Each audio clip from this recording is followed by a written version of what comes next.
What's going on, guys? Welcome back to another one of our 7-Figure Fitness Business podcasts. It's your host, Iggy Odighizuwa, here to help you stay calm, change lives, and have business on your terms. Now, today, I wanted to actually just share an interview from one of our clients who's gone through one of our programs and actually share some of his results. Mainly because he was targeting a demographic of people that most people don't want to go after, right? And not in a negative way, it's just the fact that a lot of people don't want to go after like immigrants when they're targeting professionals or people in the United States that they want to work with in their program. So figured I will drop that and share that with you as an inspiration. So I'm actually on the road. So if you see this different background, wanted to film the introduction for this podcast. I know you're going to get a ton of value from it. So enjoy.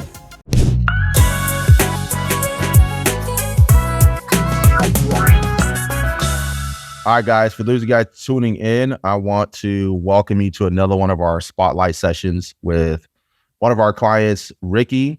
A little backstory on Ricky. It took forever to get Ricky into the program. I will say, Ricky was one of those, if anybody's ever gone fishing, like if you hook the fish, if it's a big fish, you gotta you can't reel it in too aggressively. You just gotta nudge it a little bit, let them feel like they're going, and then try and reel them back. As soon as you feel resistance, you let the line go, and you're just playing this game. So I feel like we're playing that game for a little bit, Ricky. So I want to give you an opportunity to just kind of tell everybody a little bit about your backstory. What is it that you do? Who do you serve? And just kind of like what got you into the fitness space to begin with. Sure, brother. So I'm actually originally from India. I was born there, moved here when I was about 11 or so. I live in Miami now, and I'm actually an engineer by education. So having a full-time job. I actually work for an oil company called Chevron. You probably heard of the gas station. So never heard of it. So I do engineering for them, and basically what ended up happening was I wanted to kind of transition out of that and do something of my own. And of course, fitness has been a passion, a lifestyle for a long time. So I wanted to see, hey, with my background, with my particular niche, which is helping South Asians out around the world, if I can help them with their unique problems in terms of their diet and background, lifestyle. I work probably 80-90% with that niche because of that particular, it's the similarities. So a lot of other people are not able to help them out. So I was able to use that and kind of see, hey, can I make a fitness offer out of this? And luckily I've been doing this for a while, about 3 years on and off, because of my full-time job as well.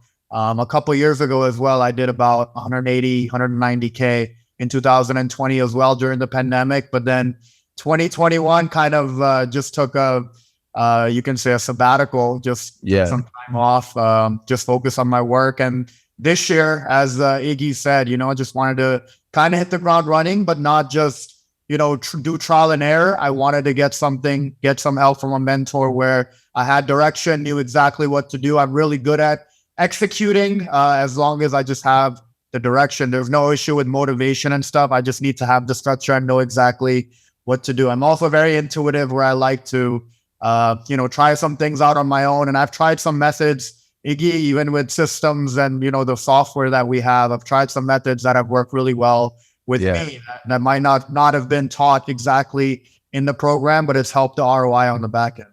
That's awesome. So for you, right now, what has been kind of like the journey, that trial and error? Because a lot of people have a hard time thinking outside the box. We'll give them the framework, the systems are in place, but a lot of times it's how you apply it that makes all the differences, right? Exactly. So I think just firstly, getting the branding right, which you guys also go over in the beginning modules, just getting your what the purpose is and what the objective is, what your niche is. Once you kind of define that well, then you can use that as direction to know exactly what you want to do. I use the tools and resources that you guys give and teach, but also, like I said, I'm a very technical person, just like I know you're good at softwares and automating and all that stuff as well. So I'm really good at that to know exactly, okay, even if we get the leads coming in through, social media marketing, how do we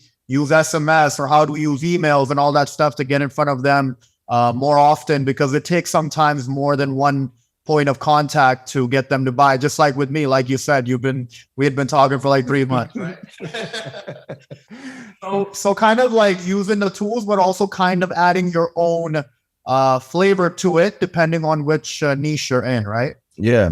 So what kind of went into that even before you joined? What was like your decision-making process?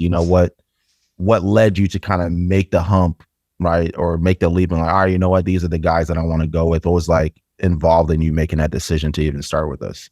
Sure. Well, to be honest, it was you, man. So I knew Tikas as well. Obviously, he was part of a previous mastermind that I was in as well. So I knew him and I knew you, and I had heard obviously good things about you. We follow each other, all that type of stuff. So I knew from having some experience that organic is not going to, be consistent for the long term. Eventually that pool, you're going to saturate it, right? So with paid marketing, I knew that's where it was, but learning, I knew how to run paid ads, but I knew how to do it through webinars. Like I told you before, I wanted to learn a method that was more consistent. And with your program, with your marketing, the things you said, and I knew that's what you specialized in terms of getting that ROI, that return. So I think it was a good fit because I knew exactly in my business what I was looking for, which was paid marketing, getting the ROI right. And that was the main objective. I did it. To be honest with you, with the fulfillment and all the other stuff, I had a lot of that covered already because of the things I'd done in the past. But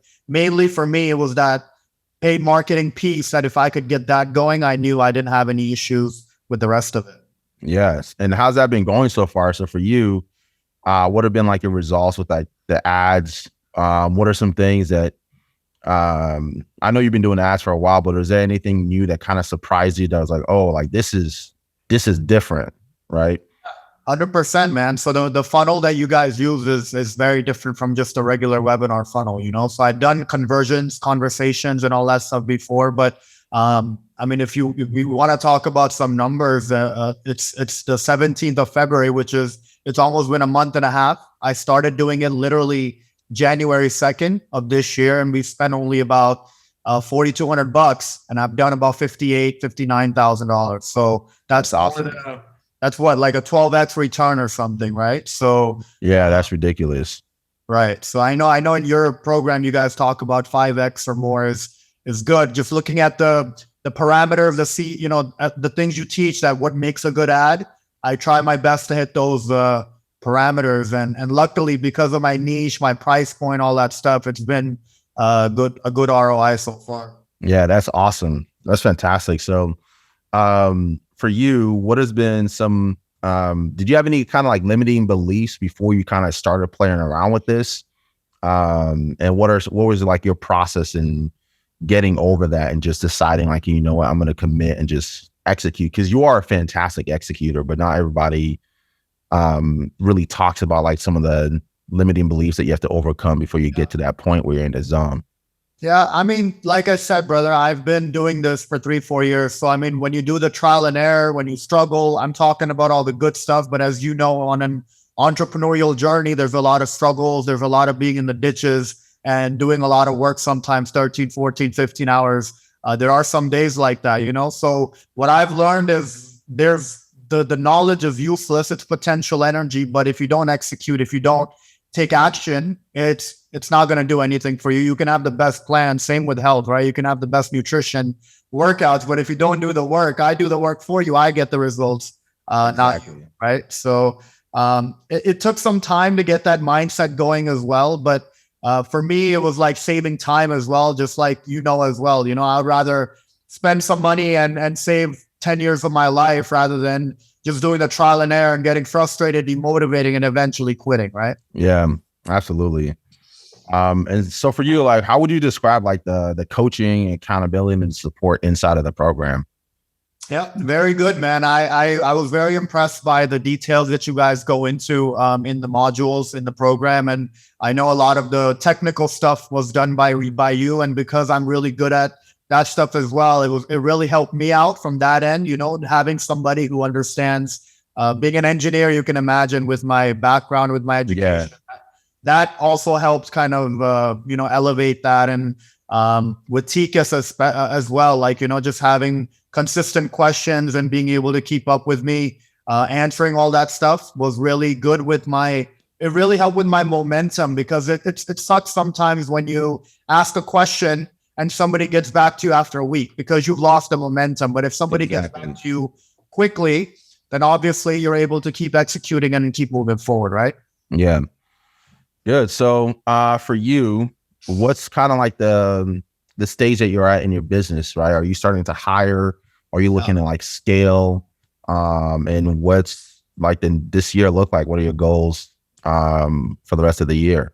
Sure, bro. So, like I said, it's been a month and a half now, right? And we've done about 60K almost. So the goals are before I came into this program, I told you guys that I wanted to do 50K per month. That was the initial goal. And I like I said, I'd already done about 35K when I was doing the webinar. So that limiting belief was not there, because Iggy, when you've been there, you know that you can do it again. You get what I'm saying? So I knew I could get to the 35, and that's where I'm at now. But now I want to scale more and get to the levels that I went to. So I've hired my first employee, and he's helping me with the fulfillment aspect of it. He's doing like a hybrid messaging and coaching side. So all I'm focusing on is on the sales. Very cool. Very cool. Yo, sorry to interrupt this video. If you found it helpful and you want us to plug our system into your business, our 7FFB AI, to help you automate appointment booking, power dialing, and funding, go ahead and click the link in this video to schedule a demo. I'd love to see you on the other side. Back to the video. For you, as far as like, there are going to be people who hear this and see this and are still kind of like on the fence. What are some like your recommendations or just your feedback that you give anybody who's just kind of like not sure what they want to do? Sure. Yeah. I mean, look, man, I think obviously you guys are the real deal. You got to be willing to put in the work, put in the execution to get the results, obviously. But if you build it right, I know in your module you say it as well. If you build everything right, it takes a little bit of time in the beginning. But if you do it right the first time, then the automations, the beauty of an online business is that you can automate a lot of these things, and you can increase the volume. So you got to take the action. I mean, you're not going to get anywhere just sitting on the bleachers and just watching other people do it. Just, got to have that belief that, hey, I believe in myself. I'm going to put in the work and get it done. Like I said, even with me, before I started your program, there were struggles, so you are going to go through that, but you learn more through that than you learn from just the getting the results and just the success. If you don't fail, you're never going to learn either, right? Yeah.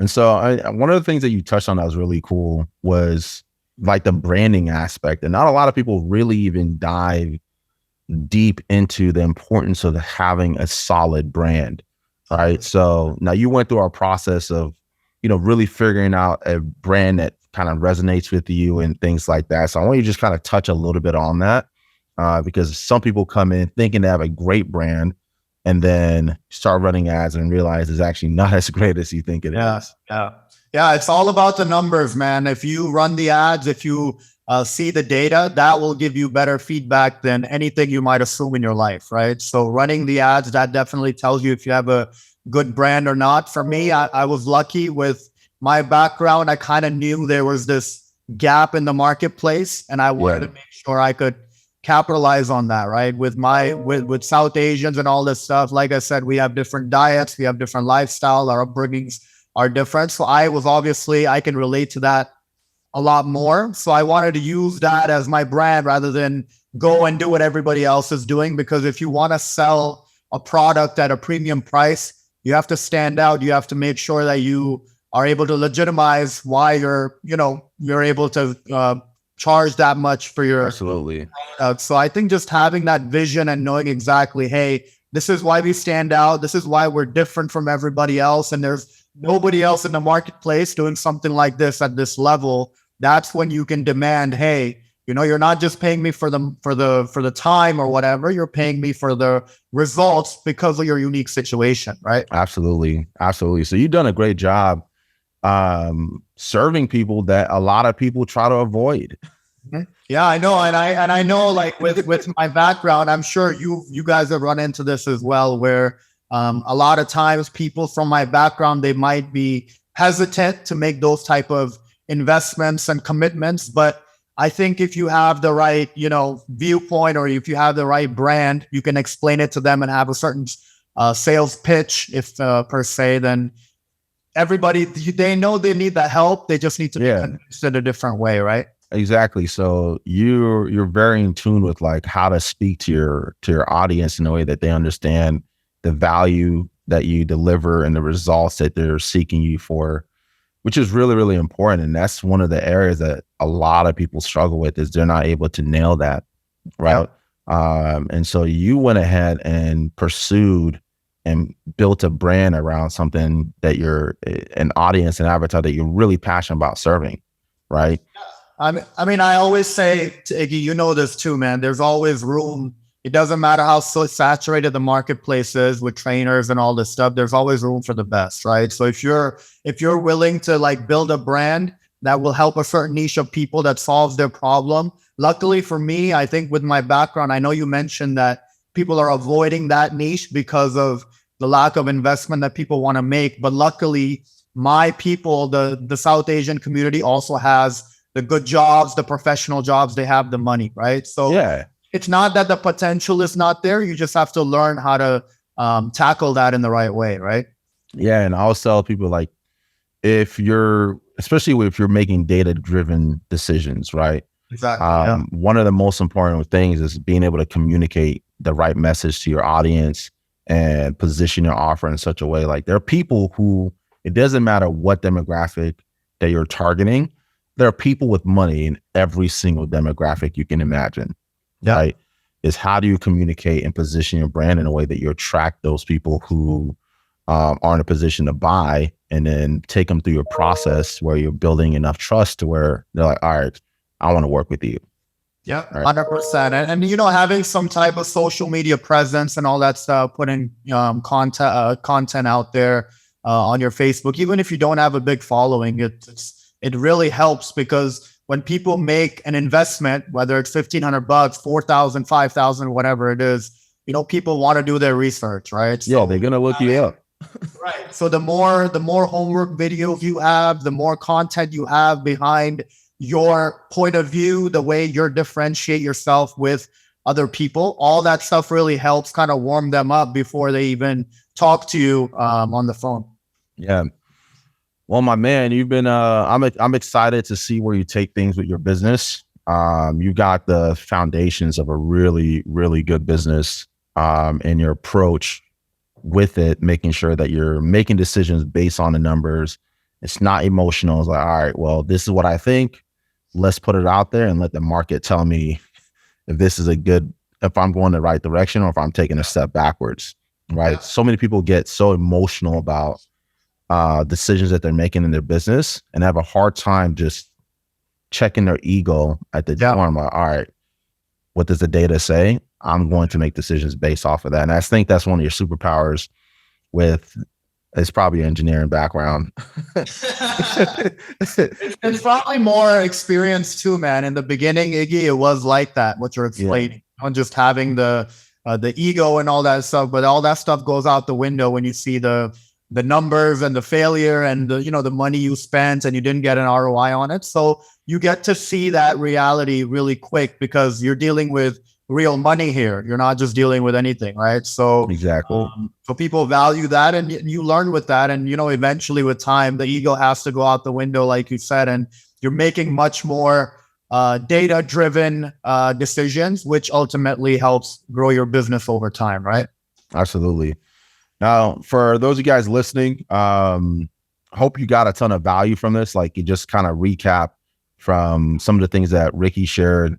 One, make sure like you're setting up your brand in such a way where you're targeting the avatar that you actually want to serve. Don't look at what other people are doing and just try and do that because you see them being successful, right? The reason why you're successful is because you modeled success, but you applied it in a way that's unique to you, in a way that only you can do it. You're right. That's exactly what I mean. Like, you know, you can get the model, like you can get the generic model from somebody, but you have to put in your own flavor, your own taste into it, your own spin into it. Otherwise, it's going to be a commodity. It's going to be just like everybody else. And like I said, if you want to be successful in this industry, you got to give value in a different way. Otherwise, you're going to be like everybody else, right? Yeah. All right, my man. Any final words of wisdom you want to share before we close out? No, man, I think we pretty much covered everything. I think, like I said, I mean, if there are people just on the edge of the cliff and they're waiting to jump, you got to do it sometime. The longer you wait, the harder it gets as well, you know, because you are going to get frustrated. And like Iggy said, it took me a couple of months as well, just to, you know, with my professional job and all that stuff, juggling a lot of stuff at the same time. But at the same time, the sooner you start, the sooner you kind of get to the other side as well and grow your business. Exactly. No, my motto is always like, I'm going to work really, really hard once to build an infrastructure. Right. And I think even the workload is when you were starting, there was some setup time where you were putting the systems in place and really setting the foundation so that when you launch and things start picking up speed, you're able to move pretty efficiently. You're not stuck trying to play catch up the entire time. That's exactly how I run things as well, brother. If I can build an infrastructure, maybe it's my engineering background, like you said, if I can build a infrastructure in the back, and then I know that I can handle much more volume, go a lot more faster than somebody who's just doing things manually, right? So it really helps grow and scale the business much faster. That's why, even though I was part of the program since November, I think I actually started running ads in January because I wanted to make sure everything was kind of automated. And I'm not saying that's the perfect way or the best way to do it, but that's how I did it, because I knew that once I got it rolling, once the leads started coming in, I can ramp up the volume and then buy my time back as I hire more people, right? Exactly. One of my favorite mottos is slow is smooth and smooth is fast. Right? Right? It's better to like do it right once, right? And not have to worry about doing it over again. Yep. So man, you've been a great inspiration. Everyone on the team is saying great things about you. You do a great job executing.